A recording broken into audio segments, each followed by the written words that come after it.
안녕하십니까 여러분, 미국 의사의 락 이야기 슝양섭입니다.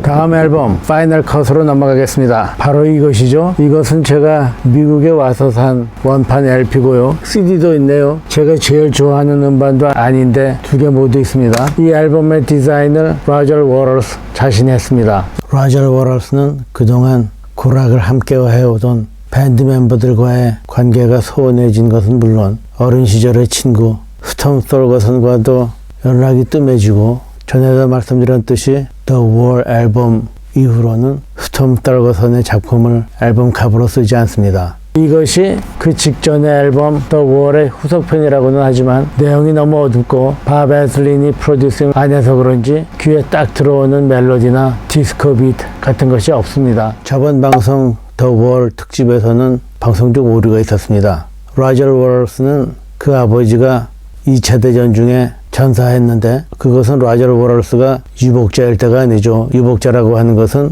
아기가 태어나기 직전에 아버지를 여인 경우인데, 이 경우에는 부자 상봉이 단 한 번도 없는 경우이죠. 로저 워럴스의 경우에는 아버지가 돌아가셨을 때 로저는 생후 5개월의 아기였습니다. 여기 가족 사진이 있는데 귀여운 아기이죠. 어쨌거나 로저 워럴스는 자기 아버지에 대한 기억이 없습니다. 로저 워럴스가 유복자로 태어났는지 아닌지 그것은 제가 언제 한번 영국 캠브리지에 가면 동사무소에도 들러서 후적 등본이나 주민등록 열람 같은 것을 해보고 확실히 말씀드리겠습니다. 2014년 영국의 TV 뉴스인데, 당시 어떤 전쟁 기록자에 의해서 그 아버지가 어떻게 돌아가셨는지에 대한 기록을 찾게 되었죠. 이탈리 모초에서 있던 독일과 연합군과의 항전이었었는데, 그때 돌아가셨다는 기록을 찾게 되었습니다. 시신을 찾게 된 건 아니죠. After 70 years, Roger Waters can finally honor his father in the place where he died.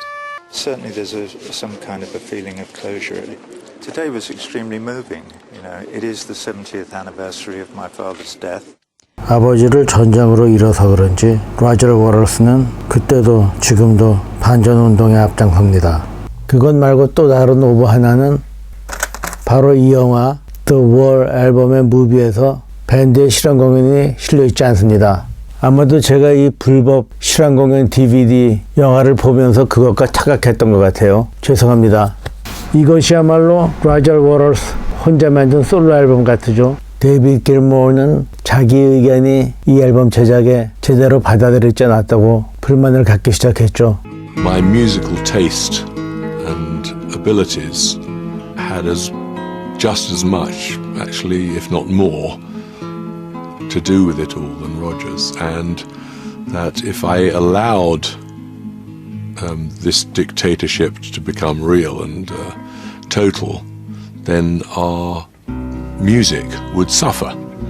이 앨범에서는 데이비드 길모어가 한 노래가 한 개밖에 없습니다. 이 앨범에 닉 메이슨이 드럼을 했다고 나와 있지만, 사실은 닉 메이슨은 드럼을 친 것이 아니고 스페셜 이펙트에만 조금 관여했을 뿐입니다. 이때 드러머는 엘튼 존의 드러머 레이 쿠퍼 등 몇몇 세션맨을 기용했을 뿐이죠. The War 앨범 이야기를 할 때 제가 말씀드리지 않은 것 중에서 이때 오케스트레이션을 해준 클래식 음악가 마이클 케이먼이 있는데, 마이클 케이먼이 이 파이널 컷 앨범에서 키보드를 맡기도 했습니다. 릭 라이트는 이미 탈퇴한 이후이죠. 이 앨범이 발표될 즈음에 영국과 아르헨티나 사이에 어느 섬 하나를 놓고 영토 분쟁이 있었습니다. 그때 영국 수상 마가렛 대처 수상 아르헨티나 해군을 폭격시켜서 그 섬을 되찾게 되었는데, 이러한 전쟁 폭력에 로저 워럴스는 불만이 많았죠.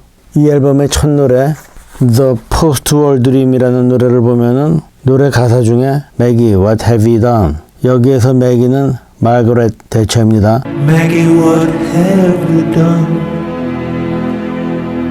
What have we done to England? 이런 노래를 거침없이 하죠. 그날에는 방송윤리위원회 같은 것이 아마 없나 봅니다. 앨범에 이런 정치적 이슈를 넣는 것을 데이비드 길모어는 반기지 않았습니다. 그 이후에 지금까지의 라저 워럴스 솔로 앨범들이 전부 이것 비슷합니다. 그 특징은 뭐냐면 말이죠. 노래들이 모두 어둡고 노래 한 편에 라저 워럴스가 가사를 너무 많이 집어넣습니다. 지나칠 정도예요. 이 앨범이 영국에서는 꽤 팔렸지만 그 외 다른 나라, 미국 등에서는 다른 핑크 플로이드 앨범보다는 적게 팔렸습니다.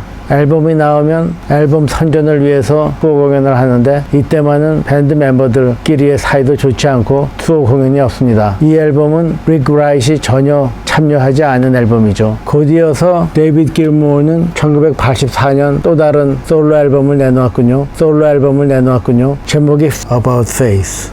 경쾌한 리듬 위주의 노래들도 있고 꽤 괜찮은 음반입니다. 데이비드 길모어의 이 앨범 You Know I'm Right이라는 노래가 있는데 이것은 라저 워럴스와의 그간의 분쟁 중에서 자기가 옳았다는 것을 주장하는 노래이죠. 이 앨범의 투어에서 데이비드 길모어가 노래를 할 때 백업 기타리스트가 필요했었는데 그 백업 기타리스트를 해준 사람이 믹 랄프였었죠. 믹 랄프는 당시에 유명한 밴드 배드 컴퍼니 그리고 그 전에는 모트 더 후플에서 활동했던 기타리스트였습니다. 모트 더 후플과 배드 컴퍼니에 대해서는 제가 퀸에 대해서 말씀드릴 때 잠깐 말씀드렸었죠. 한편 라저 워럴스는 자기의 솔로 앨범 The Pros and Cons of Hitchhiking이라는 앨범을 내고 솔로 투어에 나섭니다. 그런데 이 두 사람의 솔로 투어들이 종전의 핑크 플로이드 투어와는 비교도 되지 않을 만큼 인기를 끌지 못합니다. 소규모 청중만을 작은 공연장에서 했죠. 제 친구가 이때 데이비드 길모어의 공연을 보러 간 적이 있었다는데 어느 공원에서 입장권도 받지 않고 연주를 했는데 제 친구 이야기에 의하면 모두 처음 듣는 노래라서 별로 흥미도 없었는데 마지막 앵콜 핑크 플로이드의 머니를 불렀을 때 사람들이 제일 좋아했다는군요. 라저 워럴스의 이 솔로 앨범에는 에릭 클랩턴이 기타 연주를 했습니다. 그리고 솔로 투어에도 에릭 클랩턴이 함께 다녔는데 에릭 클랩턴이 무대에 나와서 기타 연주를 하면 사람들이 기립박수를 보내지만 그가 연주를 끝나고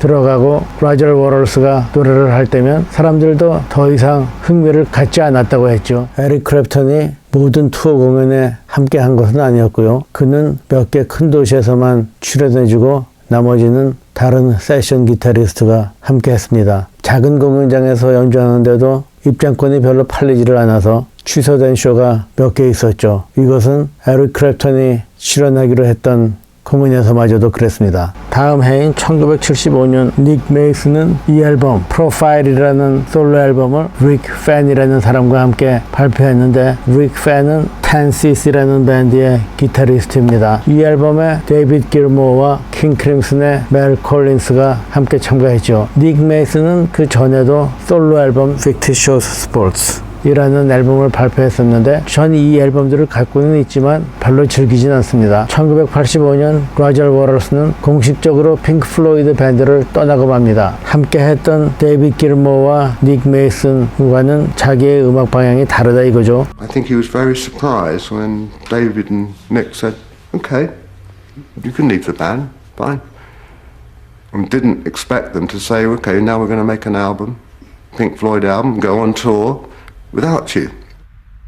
It seemed important to me to just get on and do the very best you can do. And, you know, Syd Barrett's Pink Floyd had been one Pink Floyd, and the Pink Floyd with the four of us, Roger, Rick, Nick and I, had been another one, and this would be another version.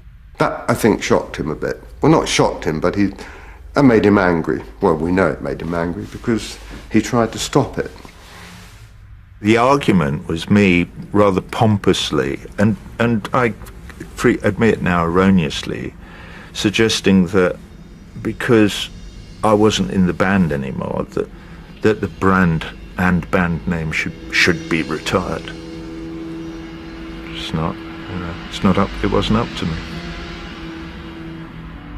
It's a battle about using a name, but it's a name that all of us had spent our entire adult lives working on. 라저 워럴스는 핑크 플로이드라는 이름과 공연 기구들을 쓰지 못하게 법원에 소송을 내고 법정에서 그것이 2년 동안 끌다가 87년에 다른 멤버들과 합의를 받습니다. 대신 The Wall 앨범의 대부분의 저작권과 핑크 플로이드 공연에서 쓰던 이 돼지 모양의 풍선에 대해서는 라저 워럴스가 저작권을 갖게 되었습니다. 지금에 와서 라저 워럴스는 그때 자기가 데이비드 길모어와 닉 메이슨에 대해서 법정 소송을 한 것에 대해서 공개적으로 후회하고 있습니다. 그 후에 핑크 플로이드는 라저 워럴스 없이 데이비드 길모어가 이끌어가면서 그 전보다도 더 큰 상업적 성공을 이루게 되었죠. 라저 워럴스는 그 이후도 지금까지도 솔로 활동을 계속하고 있습니다. 그 이야기를 다음에 좀 더 계속하기로 하고요. 오늘은 여기까지입니다. 여러분 감사합니다.